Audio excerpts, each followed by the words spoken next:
Hello, and welcome to a video on titration. Give me a moment here to get things where I want them to be. So we are looking at an image of your pre-lecture notes. And in our pre-lecture notes, we noted that nurses will frequently convert between the milliliter per hour rate that would be set on a pump and the microgram per kilogram per milligram rate that would be ordered.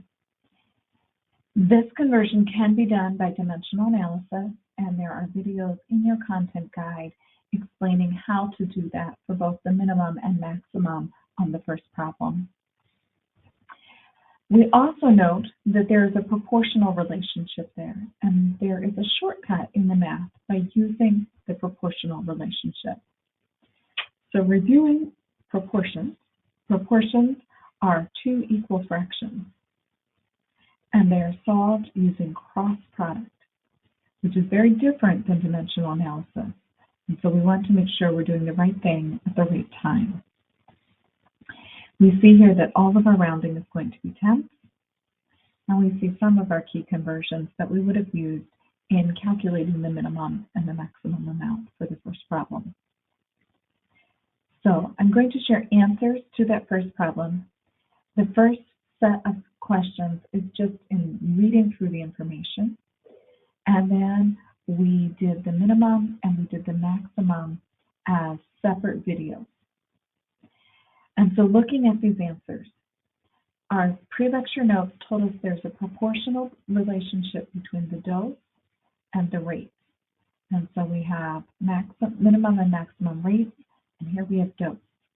Now I can easily see that the minimum dose of 2 to the maximum dose, this maximum dose is 10 times bigger, because 2 times 10 would give me 20. So when I look at the minimum rate to the maximum rate, and I put in my unrounded minimum so that I could see the relationship clearly. So from 4.23 to 42.3, this is also 10 times bigger. So this is the idea of two quantities being proportional. So if I start my proportion as dose over rate for my word fraction or my word ratio,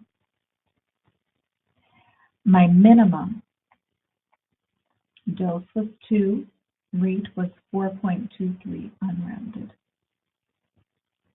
My maximum dose was 20 and rate was 42.3 unrounded.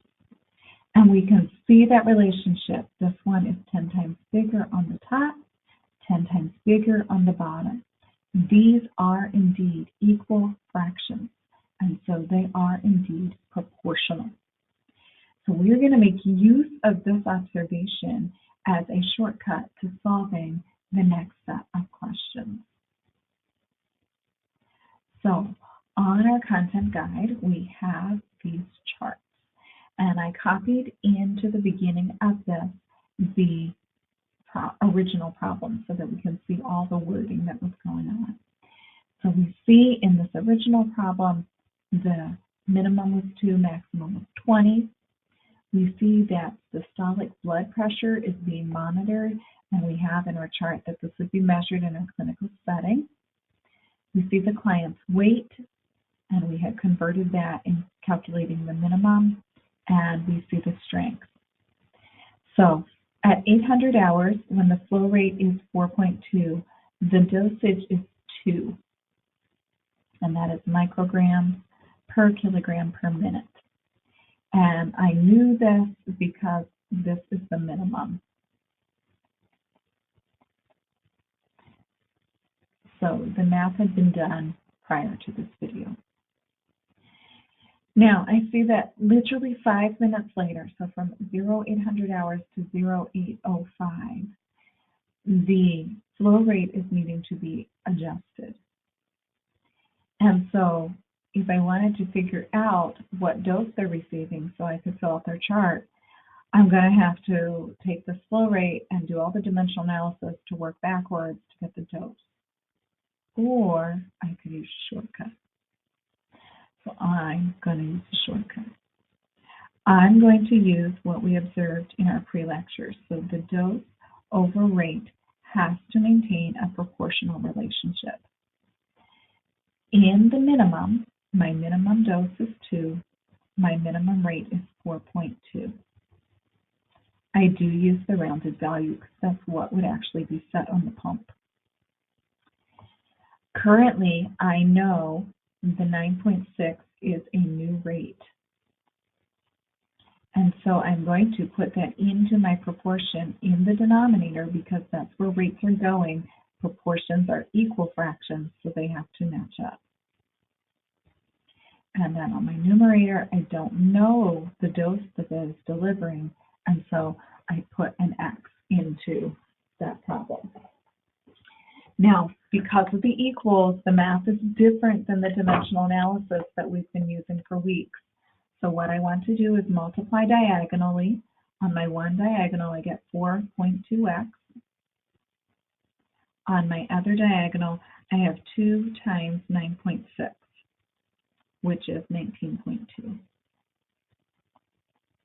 To finish it out, I'll divide both sides by 4.2. And when I do that, I get that x is equal to 4.57. And our pre-lecture notes told us round everything to 10, so x is equal to 4.6 micrograms per kilogram per minute. And I know that because that is the label that's on the dose up here in the original problem. So that's where that label is coming from. So this is my dose label. So let's try the similar problem for 810. So again, I'm going to use the same strategy. So I'm going to use dose over rate. And I'm using the same starting ratio. So 2 is the minimum dose, 4.2 is the minimum rate. And this time, my matched fraction will be x over 14.9 because 14.9 is now the new rate. So again, cross product, so I multiply diagonally, I get 4.2x is equal to 2 times 14.9, which is 29.8. And then I divide by 4.2.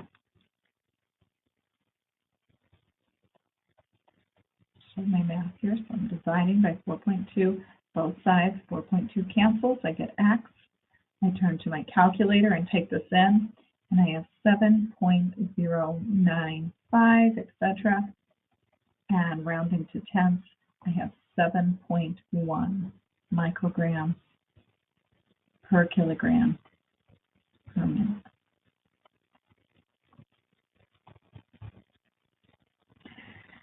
So we have a huge jump in time. We're not continuing with this every 5 minutes.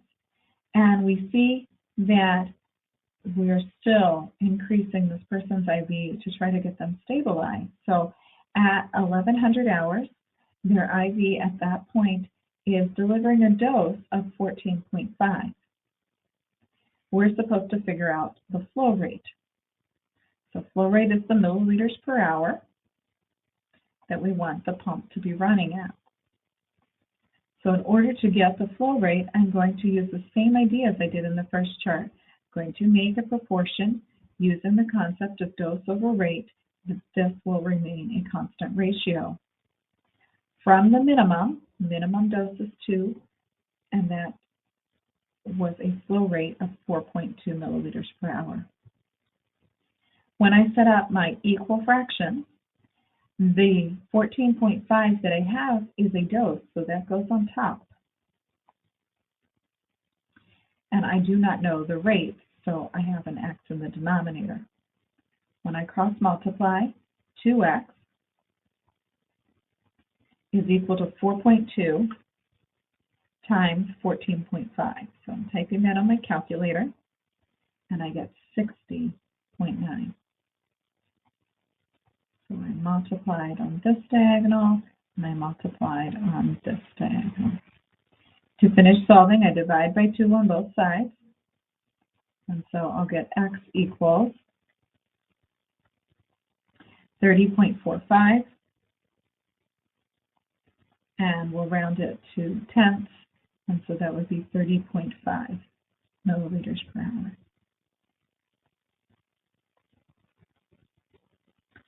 So then, 5 minutes later, we're increasing the dosage. And so we'll set up very similar problem, always using dose over rate, always starting with the minimum. So our minimum dose was 2 over a minimum rate of 4.2. Always matching up our fractions.